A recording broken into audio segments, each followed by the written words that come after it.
From Inkwell, this is the Daily Best of for Sunday, July 19th. I'm Keli, with Hast. The biggest stories of the day.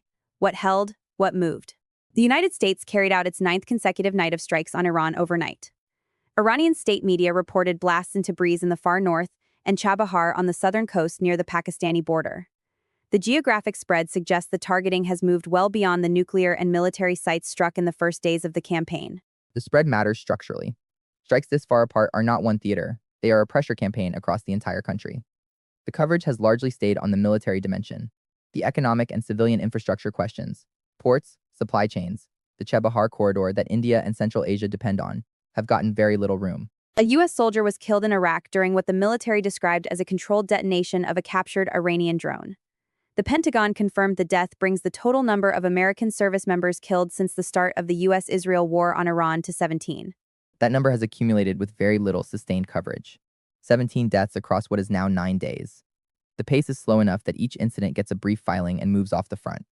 Whether that pace would be covered differently under different political circumstances is a reasonable question to ask.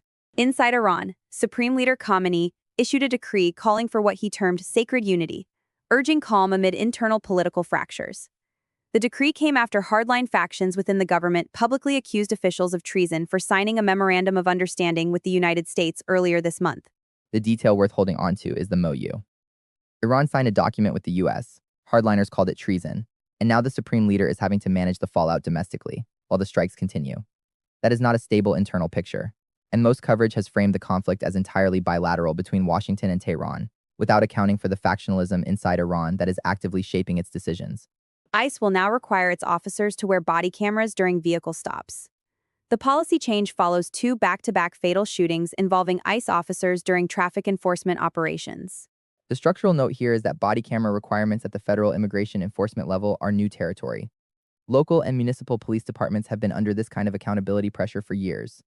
ICE has largely operated outside that frame. 2 deaths in quick succession appear to have moved the agency faster than years of external pressure did. That's the Daily Best of. Archive at inkwell.wiki/news drops resume tomorrow.